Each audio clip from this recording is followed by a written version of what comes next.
ndabona iby'umuko birabyindimi ndabona imihoro ndabona amayi imisuhini isonga bagihirita. Mesdames, Messieurs, cher Patrick de Saint-Exupéry, Monsieur Gildas Salin, conseiller municipal, chargé de la coopération décentralisée ayant les droits humains dans ses attributions et qui représente Madame Johanna Voland, maire de Nantes. Chère Espérance Brossard, présidente d'honneur d'Ibuka France. Chère Carole Reux, responsable de cet espace Cosmopolis qui nous accueille. Eugène Lutembeza interviendra demain. Membre du conseil d'administration de Subiruseki. Sans vous, cet événement ne pouvait pas avoir lieu. Chers rescapés du génocide des Tutsis présents dans cette salle, j'espère que nous allons ensemble faire un pas sur la réflexion concernant le génocide des Tutsis, avec cet espoir que peut-être la réflexion aide le plus jamais ça. Un adage, ça serait bien que ce soit la réalité. Merci donc pour votre présence qui nous honore à ce jour où nous démarrons à Nantes ce week-end commémoratif du génocide des Tutsis.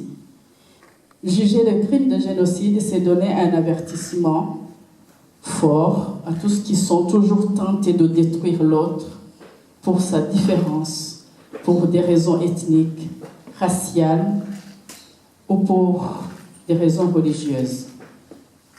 Comme le rappelle le président d'Ibuka France le 7 avril à Paris, impressionnant de savoir qu'il y a la moitié de l'humanité qui ne savait rien de cette histoire.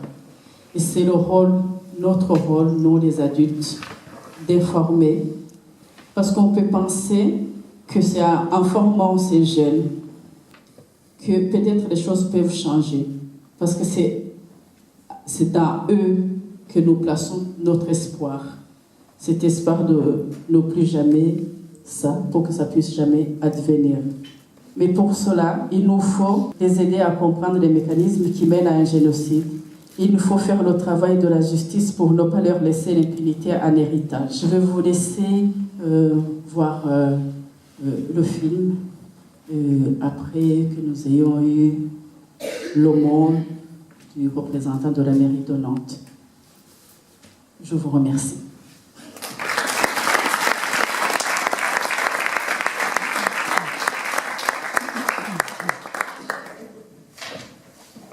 La ville de Nantes a maintes fois l'occasion de faire part à la fois de son engagement et j'allais dire de son expérience sur la question justement du devoir de mémoire.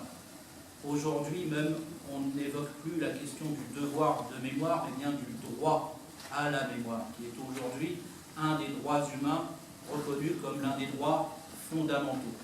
Cet engagement répété d'une année sur l'autre, nous avons l'occasion de la faire partager auprès d'autres communes, d'autres villes à travers le monde qui ont une histoire difficile. Sachez bien que la ville de Nantes est avec vous. Elle est avec vous cette année, elle sera avec vous l'année prochaine, les autres années, à chaque fois que vous nous demanderez justement ce soutien. La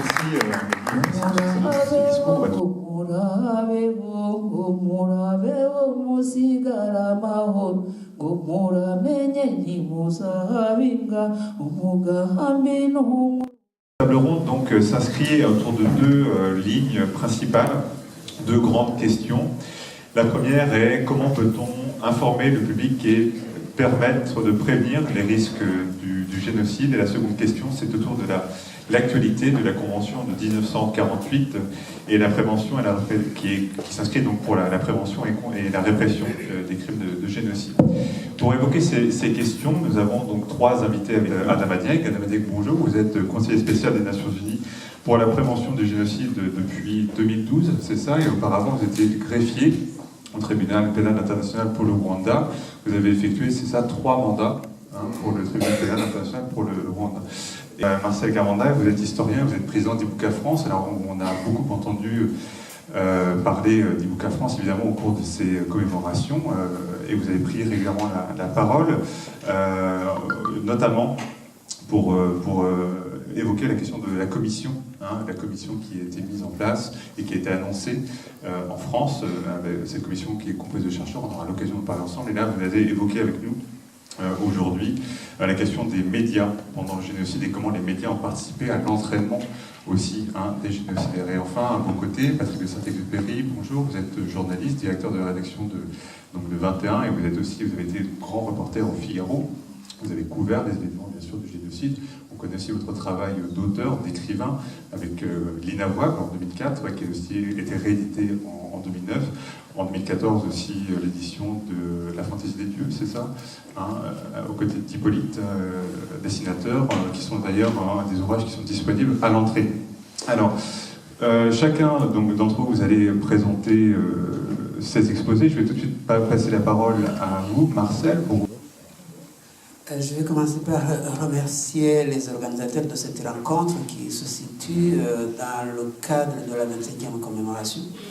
Aujourd'hui, c'est parler des médias. Alors, la question, c'est la prévention des génocides. Alors, moi, je vais parler d'autre chose. Je vais dire comment provoquer un génocide. C'est le 21 octobre 1993, le président Dadaï est assassiné dans un camp militaire, donc un camp militaire où il y avait des officiers Tutsis, que des officiers Tutsis d'ailleurs. Et la RTM va prendre cet exemple pour démontrer qu'il ne faut pas faire confiance aux Tutsis. Que si on fait confiance aux Tutsis au Rwanda, il arrivera au Rwanda ce qui est arrivé au Burundi. Alors cet élément est repris en boucle sur les antennes de la RTM. La RTM se considère pendant le génocide comme l'état-major de la parole, tellement elle est consciente du rôle qu'elle joue. L'état-major de la parole, il dit, il y a 2 états-majors, il y a l'état-major de l'armée et l'état-major de la parole. Et parfois, il y a des rencontres, il y a des discussions, etc. Pour dire à quel point elle avait le sentiment de jouer un rôle. Et c'est vrai qu'elle mobilise les jeunes qui sont sur les barrières, qu'elle mobilise ceux qui ne sont pas sur les barrières, et les appelle à rejoindre les rats désignés à l'armée pour se battre, demande à l'armée au gouvernement de les donner des armes, etc. Et de temps en temps, les encourage à prendre de la drogue pour pouvoir travailler comme il faut, ils appellent ça travailler d'ailleurs. Mais c'est une radio qui est... Alors on sent une grande passion sur la RTM, on se dit ils sont fous. Et d'ailleurs la République est devenue forte. En fait, ils ne sont pas fous, ils sont très conscients. Parce que parfois, on sent bien qu'ils sont conscients que si ça tourne mal, ils pourraient très bien avoir à rendre compte. Et ils le disent. D'où disent sur les antennes de l'État, vous devez les tuer jusqu'au dernier. Nous ne devons pas perdre la guerre, car si nous perdons la guerre, nous répondrons de nos actes. Donc ils sont très conscients. Ils sont très conscients au point que le discours, il y a bien une incitation directe, mais il faut faire une analyse parce que des fois, ils savent aussi tricher. Voilà, moi j'ai pris l'autre versant, donc je n'ai pas parlé des médias qui peuvent prévenir un génocide, j'ai parlé des médias qui peuvent provoquer un génocide. Mais du coup, ça veut dire quoi? Ça veut dire qu'à partir de ce qui est écrit, on sait, on a pu suivre. À partir de cela, peut-être il y avait déjà des moyens de prévenir. On ne peut pas prévenir si on ne suit, s'il n'y a pas un suivi.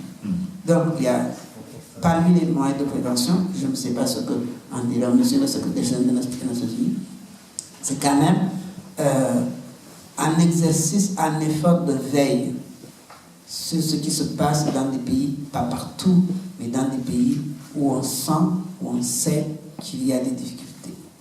Je vous remercie. Merci. Je suis journaliste et je commence à travailler sur le Rwanda à partir de 90.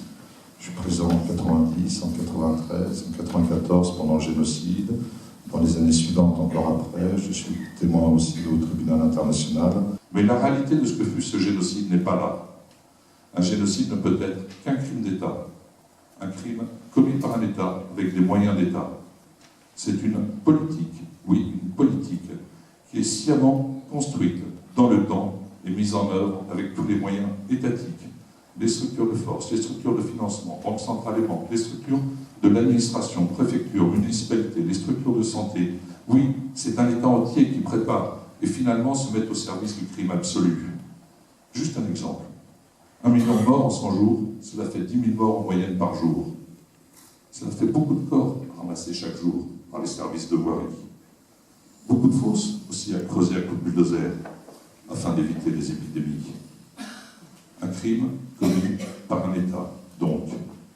Un État qui a sciemment mis en œuvre une politique et qui a bénéficié de l'aide d'autres États, dont la France, au premier plan. Voilà ce que fut le génocide des Tutsis en 1994 au Rwanda. Voilà ce que le monde tente de glisser sous le tapis, furtivement, 25 ans après les faits, alors que tout cela est documenté et établi.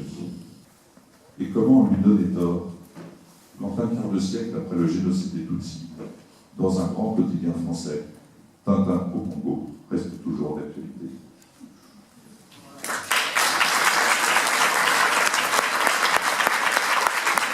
C'est un crime abominable, le crime des crimes qui a été commis. Et tout à l'heure, tu nous l'as rappelé, en l'espace de 100 jours. 100 jours où près d'1 million de personnes ont été tuées parce que tout simplement elles étaient des Tutsis. Donc, leur identité. Partout dans le monde aujourd'hui, des personnes, hommes, femmes, enfants, vieillards, continuent d'être tués, maltraités, déplacés et victimes de discrimination sur la base de leur identité. Nous avons tous une responsabilité à cet égard. Nous devons redoubler d'efforts pour les protéger des crimes d'atrocité. Et quand je parle de crimes d'atrocité, il s'agit des crimes de génocide, des crimes contre l'humanité et des crimes de guerre. Aujourd'hui, nous nous souvenons de toutes les victimes du génocide contre les Tutsis au Rwanda. Et nous reconnaissons la douleur et le courage de ceux qui ont survécu. 70 ans après l'adoption de la Convention et 25 ans après le génocide des Tutsis au Rwanda, certes, il y en a eu des progrès, notamment au lendemain de l'échec collectif qui a ébranlé nos institutions et conduit à des réformes, à la fois au sein de l'Organisation de l'Unité africaine, l'UA, et aux Nations Unies. Et parmi les mesures prises par les Nations Unies, citons la création par le secrétaire général de l'époque, Kofi Annan, et à son âme, de la création, c'était à l'occasion du 10e anniversaire du génocide perpétré contre les Tutsis, de la fonction que j'occupe maintenant, celle de conseil spécial pour la prévention du génocide, qui est un mécanisme d'alerte rapide au sein du système des Nations Unies et catalyseur d'action contre le génocide et les crimes connexes.